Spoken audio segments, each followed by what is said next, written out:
Chers et compagnons d'âme, Ivoiriens, Ivoiriennes, chers amis de notre patrie bien-aimée, la Côte d'Ivoire, je suis le commandant Abdoulaye Fofana, officier supérieur de l'armée ivoirienne.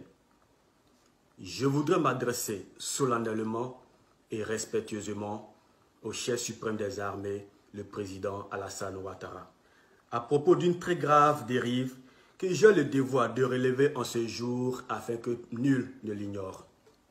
En effet, le président Ouattara a pris l'initiative de convoquer récemment, dans une réunion spéciale, les généraux de notre armée et les ex-comzones des forces nouvelles, pour leur confier sa candidature illégale à l'élection présidentielle 2020 et leur remettre de fortes sommes d'argent ayant pour but de les corrompre. Je proteste vigoureusement contre la distribution de centaines de millions aux généraux de l'armée et notamment aux ex-comzones. Tous ces individus qui se permettent de rouler sur l'or pendant que la base de notre armée est laissée pour compte font honte à l'éthique républicaine de la nation ivoirienne. Monsieur le Président de la République, chef suprême des armées, je suis un acteur de la crise post-électorale des années 2000 et celle de 2011. Je constate malheureusement la similitude des germes qui ont provoqué ces crises post-électorales terribles avec ce qui se passe en cette année 2020 en Côte d'Ivoire.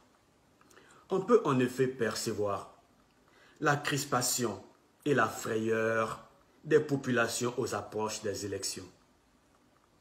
La mise en QRF de 400 gendarmes à la disposition du commandant supérieur de la gendarmerie.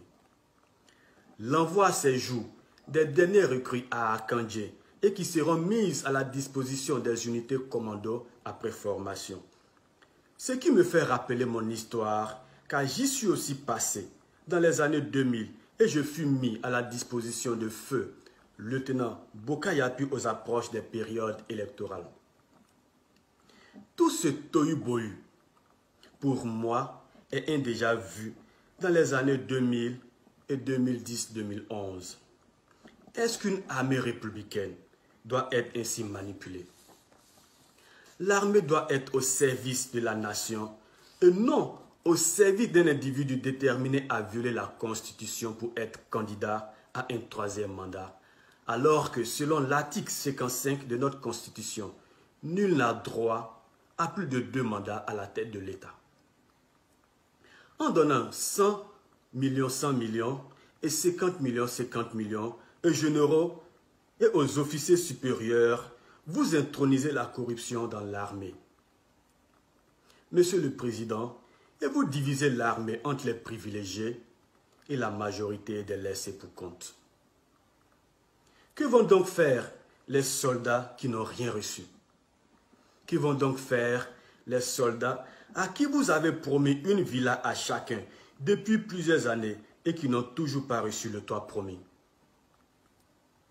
Que vont donc faire tous ces pauvres soldats qui tirent le diable par la queue et dont certains ne parviennent même pas à percevoir la quasi-totalité de leurs soldes à la BICI à cause de la mauvaise gestion du gouvernement? Savez-vous, Monsieur le Président, que les soldats dans nos casernes peinent à percevoir la ration normale? Savez-vous, Monsieur le Président, chef suprême des armées, que les commissariats de police ne perçoivent que 10 litres de gasoil pour la patrouille de 24 heures? Monsieur le Président, chef suprême des armées, que feront les familles des soldats disparus à Kafolo avec les 1 million que vous leur avez remis? Monsieur le Président, je me demande, est-ce que les opposants peuvent aussi convoquer les militaires pour leur parler de leur carrière politique, puisque vous vous êtes permis de mêler les militaires de la République à la défense de vos intérêts politiques personnels? Si chaque opposant appelle son groupe de militaires pour leur demander de soutenir sa candidature, n'est-ce pas la chienlit totale que vous auriez ainsi provoquée dans notre pays? Lorsque vous étiez opposant, avez-vous une seule fois accepté que les chefs d'État au pouvoir utilisent l'armée pour vous empêcher d'être candidat? N'avez-vous pas soutenu notre rébellion dans ce pays parce qu'on vous avait exclu du jeu politique à travers la Constitution de 2000? Monsieur le Président, vous avez oublié ce que nous avons souffert pour vous, ce que nous avons souffert pour vous dans ce pays? Monsieur le Président, chef suprême des armées, comment voulez-vous que les soldats vous respectent quand vous plongez dans la corruption des généraux et de certains ex-comzones? Comment voulez-vous que cette armée vous respecte quand vous entretenez gracieusement des miliciens arrogants alors que l'armée républicaine est dans la galère et peut se faire tuer bêtement comme nos frères ont été sacrifiés en juin dernier à Kafolo? Monsieur le Président, vous êtes complètement sorti de votre mission républicaine. Monsieur le Président, vous avez trahi l'armée ivoirienne. Monsieur le Président, vous avez trahi la nation ivoirienne. Nous n'avons plus confiance en vous. Vos intérêts ne sont pas ceux de notre pays. Voilà pourquoi, moi, commandant Abdoulaye Fofana, je demande à tous les membres des forces de défense et de sécurité de Côte d'Ivoire de refuser de brutaliser, de mater et de tirer sur la population civile à votre demande, qui sont nos parents. Je demande à tous les policiers, gendarmes et militaires ivoiriens de refuser de tuer des Ivoiriens et des Ivoiriennes uniquement dans le but d'imposer le viol de la constitution de notre pays qui interdit un troisième mandat à quiconque. Oui, je demande à nos soldats de s'inspirer de l'exemple des Égyptiens, des Algériens, de toutes les armées habitées par l'honneur et la fidélité au peuple, qui ont refusé de tuer des civils aux mains nues revendiquant la liberté, le droit constitutionnel. L'armée ivoirienne doit protéger le peuple ivoirien.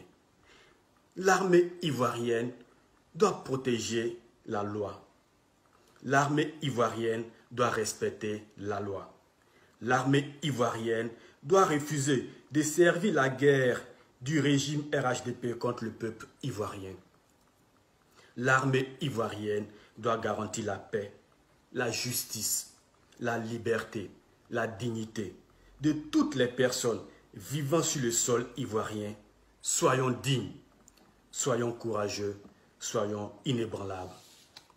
J'attire l'attention de mes ancêtres, de mes anciens, de mes promotionnaires et de mes subalternes, que notre règlement militaire nous dit ceci, et je cite: « Aucun soldat n'est obligé d'exécuter un ordre donné par son supérieur si cet ordre engage sa responsabilité pénale. » Je répète, aucun soldat n'est obligé d'exécuter un ordre donné par son supérieur si cet ordre engage sa responsabilité pénale.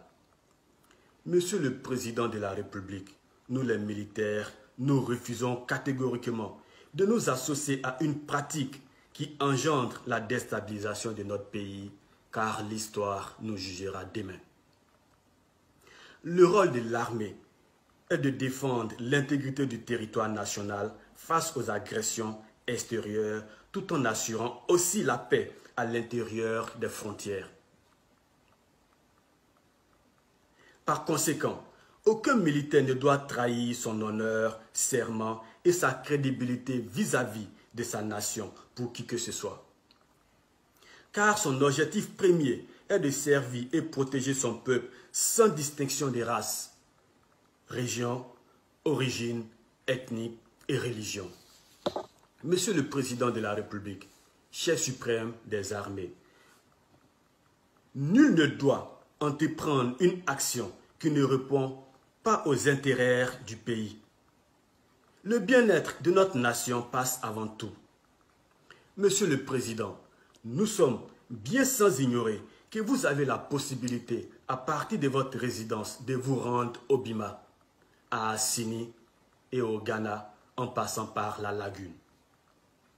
Nous vous conseillons ardemment de respecter la vie, la paix, la justice, la souveraineté et la dignité du peuple de Côte d'Ivoire. Avant de mettre un thème à mon intervention, comme par rituel, je salue mon père spirituel, je salue les généraux, mes devoirs, mon général. Je salue l'armée ivoirienne, je salue le vaillant peuple ivoirien. Bonne fête de l'indépendance à la nation ivoirienne. Vive la République, vive la Côte d'Ivoire. Commandant Fofana Abdoulaye. À bientôt.